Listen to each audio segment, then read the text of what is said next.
सामने बराबर के लोग बैठे होंगे ना, पूरे सेशन है क्वालिटी यहाँ पे भी होगी, इसे जो लेना चाहिए इधर इधर इधर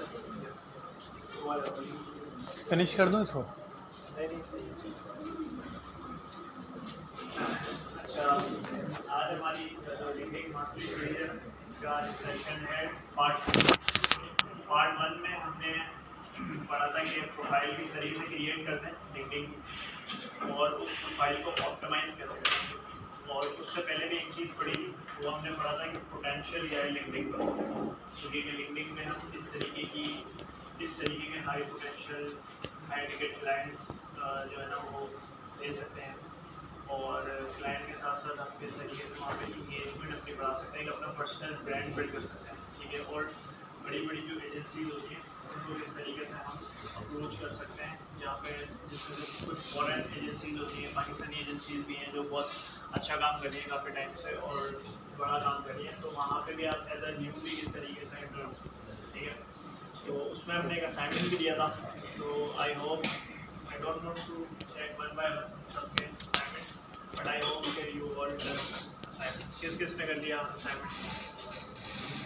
कर लिया, मतलब प्रोफाइल क्रिएट भी हो गई और ऑप्टिमाइज भी हो गई। अच्छा, कौन कौन है जिन्होंने अभी तक नहीं किया?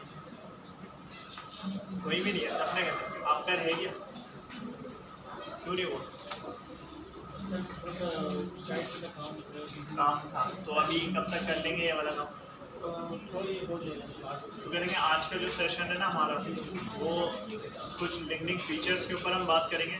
सेकंड नंबर पर हम बात करेंगे कि कनेक्शन बिल्डिंग कैसे होती है, राइट कनेक्शंस को राइट ऑडियंस को कैसे टारगेट करना है, वो ऑडियंस जिनसे हमें लगता है कि यार कल को ये हमारे पोटेंशियल क्लाइंट बन सकते हैं, या वो ऑडियंस जिनको हमें लगता है कि यार इनसे हमें कोई ना कोई बेनिफिट हो सकता है, तो उसको हम आज पढ़ेंगे। लेकिन उसको पढ़ने से पहले ना हमारी प्रोफाइल क्रिएट और ऑप्टिमाइज होना ज़रूरी है, ताकि आज जो आपको चीज़ बताई जाए उसको फिर इम्प्लीमेंट करने के लिए एटलीस्ट आपकी प्रोफाइल रेडी हो। अगर आपकी प्रोफाइल ऑप्टिमाइज नहीं होगी ना, तो बहुत कम चांसेस हैं कि लोग आपकी कनेक्शन रिक्वेस्ट को एक्सेप्ट करें, या जो जिन क्लाइंट्स तक आप पहुंचना चाह रहे हो उन क्लाइंट्स तक आपकी रीच हो, वो ज़्यादातर आपको इशू आएगा उसके अंदर। ठीक है, तो प्रोफाइल ऑप्टिमाइजेशन बहुत मेन चीज़ है जो कि लिंक्डइन में आपकी होती है।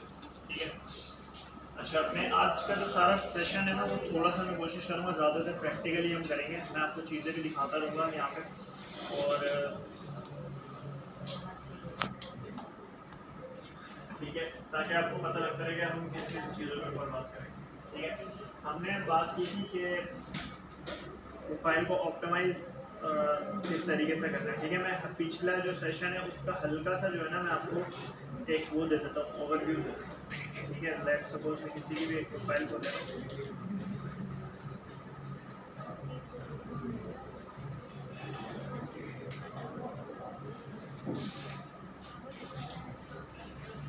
देखिए हमारे पास ना लिंक्डइन प्रोफाइल को जिस तरीके से नजर आती है।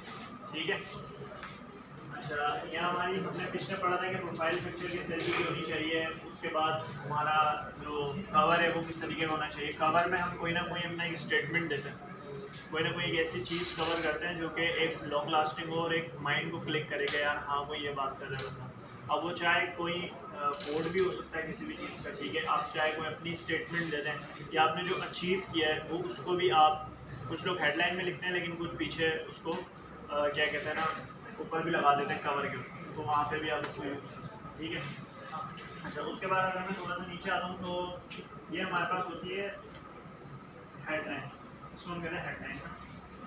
अच्छा, मैंने आप में से जो ज़्यादातर लोगों की प्रोफाइल चेक की ना, आप लोगों ने प्रोफाइल माशाल्लाह सही क्रिएट की है। उसके बाद आप लोगों की सबकी प्रोफाइल ऑल स्टार्स भी है। ठीक है, ऑल स्टार्स मतलब जो जो लिंक्डइन आपसे रिक्वायर्ड कर रहा है आपने वो डेटा उनको प्रोवाइड किया है। ठीक है, उसके बाद जो अक्सर इशूज़ आए ना वो यह है कि आप लोगों की हेडलाइंस किसी की भी सही नहीं लिखी हुई थी, जिसकी लिखी हुई थी तो बहुत शॉर्ट लिखी हुई थी, किसी ने सिर्फ कीवर्ड्स ही पुट कर दिए हेडलाइन के अंदर, जो मैंने इंडिविजुअली कुछ लोगों की प्रोफाइल ली तो सिर्फ कीवर्ड आ गए। ठीक है, अच्छा, कुछ ने क्या किया कि बिल्कुल ही नहीं लिखा, सिर्फ एक लाइन में लिख दिया। तो हेडलाइन हमेशा जो होती है ना हमारी दो चीज़ों पर मुश्तमिल होती है। पहली चीज़ क्या होती है, उसमें हमने कीवर्ड को टारगेट करना होता है, यानी कि एसईओ ऑप्टिमाइज हो। लेट सपोज मैं अमेजोन प्राइवेट लेवल की सर्विसेज दे रहा हूँ। ठीक है, तो मैं अमेजोन प्राइवेट लेवल का से रिलेटेड जो कीवर्ड है, लाइक अमेजोन वर्चुअल असिस्टेंट हो गया, अमेजोन FBA कंसल्टेंट हो गया, अमेजोन FBA सर्विस प्रोवाइडर हो गया, इस तरीके के जो कीवर्ड्स हैं जिनको लोग मार्केट में सर्च करते हैं, मैं उन कीवर्ड्स को अपनी हेडलाइन में ज़्यादा टारगेट करूँ।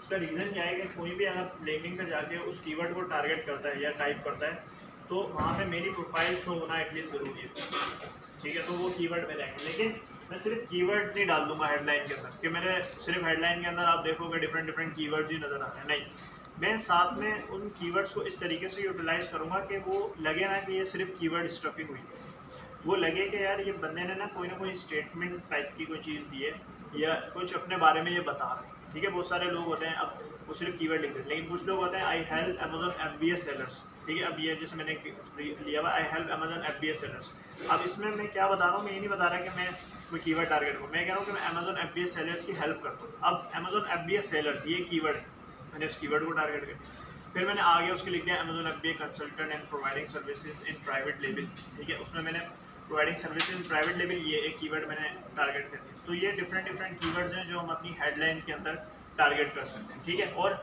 उसको एक सीक्वेंस में बनाना ज़रूरी है, ऐसा नहीं है कि आपने सिर्फ कीवर्ड लिख दिया वो फिर आपको आगे जाके थोड़ा सा उसमें परेशानी, ठीक है। ये चीज़ जो मैंने नोट की थी एक वो आ गई। अच्छा, फिर आ जाने नीचे हमारी समरी जो होती है, मेन चीज़ ये समरी भी सबकी अच्छे तरीके से नहीं लिखी थी। समरी जो है ना, ये मैंने एक ऐसी प्रोफाइल खोली है, आप लोग अपने हिसाब से देखेंगे किसने क्या समरी लिखी है। समरी आपकी बड़ी ऑप्टिमाइज होनी चाहिए, जिसमें आपने एक तरीके से समझने अपने बारे में बताना है और कोशिश करें थोड़ा सा उसमें स्टोरी टेलिंग टाइप का करें कि मैंने मतलब मैं कौन हूँ, क्या करता हूँ। स्टार्टिंग में पहले एक हुक लाइन देनी है। हुक लाइन पता है क्या होती है सबको? हुक लाइन वो होती है जो भी हम कंटेंट के फर्स्ट में यूज़ करते हैं, ठीक है, ताकि वहाँ से ही बंदा अट्रैक्ट होता है, फिर वो नीचे इतनी बड़ी हमारी डिस्क्रिप्शन पड़ता है। अगर हुक लाइन ही आपकी अच्छी नहीं होगी ना, कोई भी आपके बारे में इंटरेस्टेड नहीं है जानने के बारे में कि वो इतना डिस्क्रिप्शन में नहीं पड़ेगा। हुक लाइन आपकी अट्रैक्टिव होनी चाहिए। हुक लाइन के बाद आपने फिर जो है ना नीचे बताना।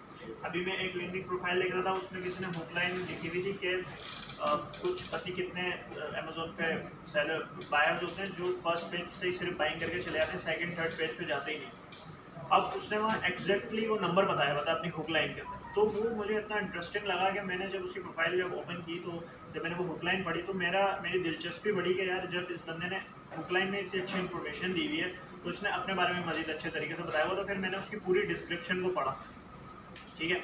और तो ये हुक लाइन ना बहुत ज़्यादा मैटर करती है हमारे कंटेंट के अंदर, और हमारी जो भी हम डिस्क्रिप्शन लिख रहे होते हैं कोई भी चीज़ होती है। तो पहली जो लाइन है ना, अब देखो इन्होंने क्या पहली लाइन यूज़ की है, time is money and that's why I am here to save you both, ठीक है। यहीं से अट्रैक्शन आ रही है कि भाई टाइम मनी है और मैं यहाँ पे इसीलिए हूँ कि आपसे ये दोनों चीज़ें बचाऊँ, टाइम भी और पैसे भी।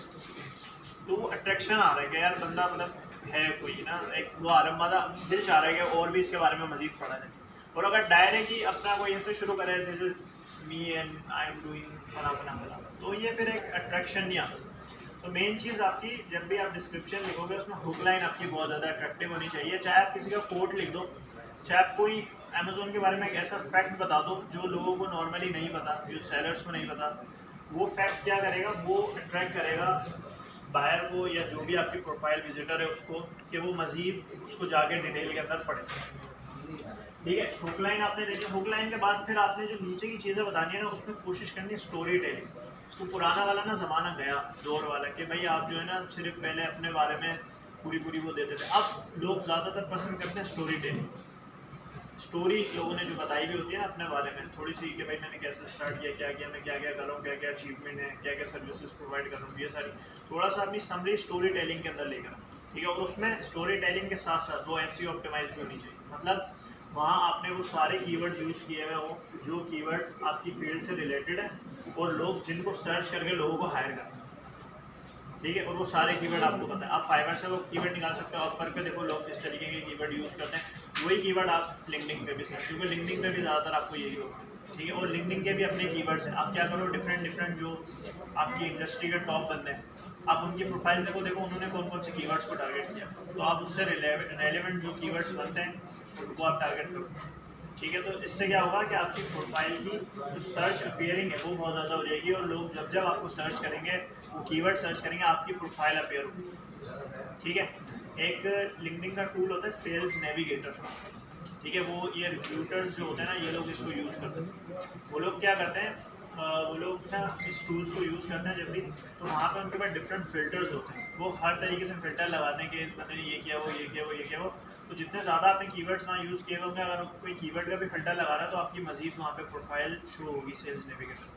तो वो फिर आपको मैसेजेस भेजते हैं कि भाई यहाँ पे जॉब है, या मुझे भी इस तरीके के बहुत सारे मैसेजेस आते हैं कि भाई यहाँ पे जॉब आई हुई है, आई हुई है, क्योंकि वो कहीं ना कहीं प्रोफाइल सर्च हो रही होती है, लोगों को दिख रही होती है, तो आते हैं आपके पास लिंक्डइन के ऊपर। ये नॉर्मली होता है, ठीक है। तो ये चीज़ थी जो मैंने कहा मुझे लगा आपकी प्रोफाइल में ज़्यादा। बाकी जो एक्सपीरियंस वाला सेक्शन है, अभी जो न्यूबीज़ हैं बिल्कुल वो तो कुछ भी एक्सपीरियंस नहीं डाल सकते, तो वो डाल देंगे कराची वर्क मेंबर, ठीक है, कि भाई मैं कराची में वर्क मेंबर, मैं वर्क मेंबर हूँ। या वो अगर छोटे मोटे में प्रोजेक्ट पे काम कर रहे हैं उसके बारे में डालते हैं। जो अमेज़ोन के ऊपर काम कर रहे हैं अभी, मतलब स्टार्ट नहीं किया, लेकिन जो उनकी अभी तक जर्नी रही है 1-2 महीने की कोर्स वगैरह है, उसकी जर्नी के बारे में थोड़ा सा लिख दें।